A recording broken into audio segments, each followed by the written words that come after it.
If one generation was homeless, it'd be Gen Z. See, Gen Z's that one kid in class who raises their hand and goes, "Are we ever gonna use this in real life?" And the teacher just looks at him like, "Disrupt me again, Josiah. You will fail." My thing is, we know apartments are expensive. Y'all been saying it for 10 years now.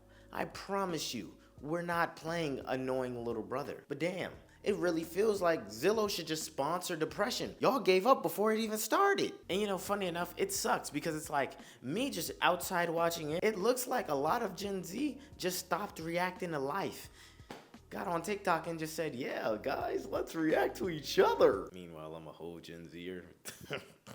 But for context points, let's take it back to the basis of like, you know, who really started this? Because millennials, they got their name written all over it. See, millennials, they really the ones who started the whole housing is impossible era. And to truth be told, they had reasons. Some valid reasons, I'll give you that. 2008 recession, student debts, wages that make no sense, and rent climbing every year. See, I'm not gonna sugarcoat it with you. Millennials, yes, they were the first ones to look at houses and go, "Wow, they put us outside." Oh, but don't get me started on Gen Z. Gen Z ain't even getting evicted yet. Gen Z walked past one luxury apartment downtown. Now we're starting to emotionally get prepared for homelessness? How does that make sense? See, millennials at least attempted adulthood first. Gen Z saw one water bill and said, "Nah." Capitalism won. And now I really feel like the internet's just made this mindset permanent. It's normal for a Gen Zer to believe, hey, nothing out there is affordable and I'm never gonna try. I'm just gonna sit in my parents' basement and rot like a Discord mod. Even now, bro, it really feels like the internet's just made this mindset permanent because there's way too many Gen Zers who just attach on to the belief that they can't do anything and yeah, I'm a victim because this economy isn't good. No, bro, go try. If you want cheap rent without getting a roommate, there's only two options available. So for your first option, if you want a cheap apartment, is you have to move to far, far away land. You have to move to a small ass town where everybody goes to Walmart for fun. There's nothing to do and you'll be bored as hell, but your rent will be $35 a month. Your second option, if you want cheap rent, is your roommate is probably gonna be rats and roaches. Your car's gonna get broken into. You're probably gonna get shot. But at least your city's a lot of fun and there's a lot of things to do in your city. This is what I mean. It's like the information isn't wrong, but it's like everything is just getting flattened into the same scope of, oh, we're doomed. Like, bro, nobody's showing anybody how to get around the issue anymore. It's just, oh, rent's high, life over. And hey, I'll be the one to say it, but it's like some of these videos even feel like just financial horoscope readings. Shorty, you was born in what?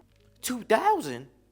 You're doomed, banished, homeless. At this point, I seriously think Gen Z is just screwed. In 2026, Gen Z just simply earns way less than it costs to survive. The average Gen Zer makes about $25K a year, which is around $21,000 a month, and spends basically all of it on bills or rent. Nearly half of Gen Z runs out of money before the end of the month ends, and that's not just budgeting, that's just survival at that point. And don't get me started on student loan debt because the average Gen Zer also has about $30K of student loan debt on top of all of that. We are spending more on essentials than any other previous generation, and wages just keep going down and the cost of living just keeps going up. You're not failing in life. The system is just has completely fucked us over. Budgeting does help, don't get me wrong. I still use mine to budget and track all of my expenses, but the system is still failing us. See, this in itself is another problem. The internet got everybody comparing themselves to some 23-year-old who's making $21,000 a month. I see why everyone feels behind. I'm first in line. What are we talking about? See, back in the day, your competition was your neighbor, not some random girl in Miami selling PDFs. Sign up for my course. Named Alyssa. Come on now, let's lock in. When you ever trust in Alyssa? For all the idiots that keep commenting, just leave, bro. Just move out. You thought I haven't tried, bro? You thought I haven't never thought about that? You don't just leave or just move out. There's so many variables you gotta be in control of first. First off, in this shitty economy, there's already the rent that you gotta worry about. Everything's hella expensive for no reason. So if you're going for somewhere cheaper, you gotta make sure that's still a safe neighborhood. So I'm trying to find a delicate balance between a good price and somewhat of a safe neighborhood. And if you're moving out with someone else, like with a friend or your girlfriend, bro, I gotta coordinate with them too. On top of that, each individual probably still has ties with their family. Stuff like health insurance, car insurance that are probably shared with the parents still, or credit cards that are still under the parents as authorized users. I gotta make sure I got all those insurance and credit cards set up before I completely detach from my parents. You also need to have enough in your savings for maybe a high security deposit for the apartment. And most apartments nowadays, you need to be earning at least 1.5 to 2.5 the amount of rent per month. If I'm moving to a new area too, I need to transfer my job as well. I can't just move to a new area, have no job. So yeah, clearly I've been thinking about it. I've been thinking about moving out for the longest time, of course. When I came back from college from Taiwan, I had no networking left in America and no contact with my old friends. And I couldn't find a job on top of that for forever. And I kept hanging on to the hope of I'll find a job. So I didn't find any part-time jobs in the middle until I started giving up after 1.5 years into the job search. That's when I found a tutor job. And that was also after I got rejected a bunch of tutor centers or retail stores somehow. So yeah, I've been planning to move out for like my entire life. I just kept getting caught in bad financial spots and being led on by false hope.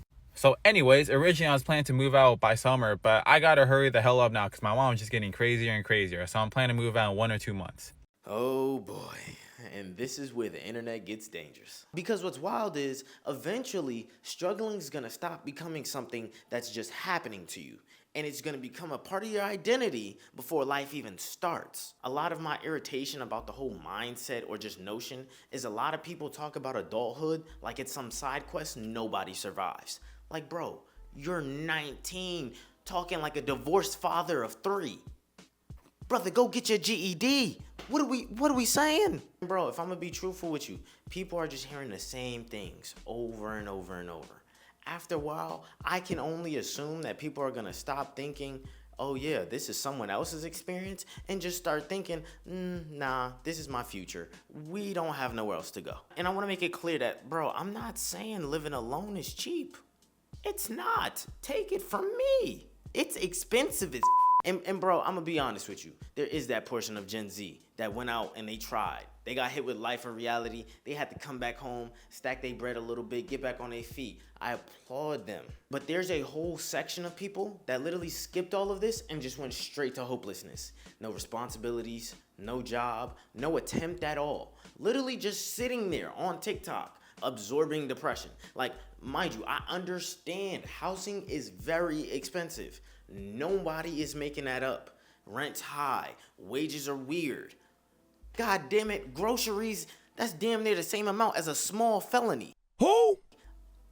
Trust me, we're in no man's land. But then there's people who talk about adulthood like it's a post-apocalyptic game. You didn't even finish applying to the marshals down the street yet. What are you doing? Oh, weird enough, I really do feel like some of y'all just inherited financial trauma like it was genetics. And to an extent, I kind of get it. I get why. And to my case, I do have to remember that Gen Z grew up watching an older generation struggle. I mean, they literally were watching rent explode, people work non-stop and still be broke.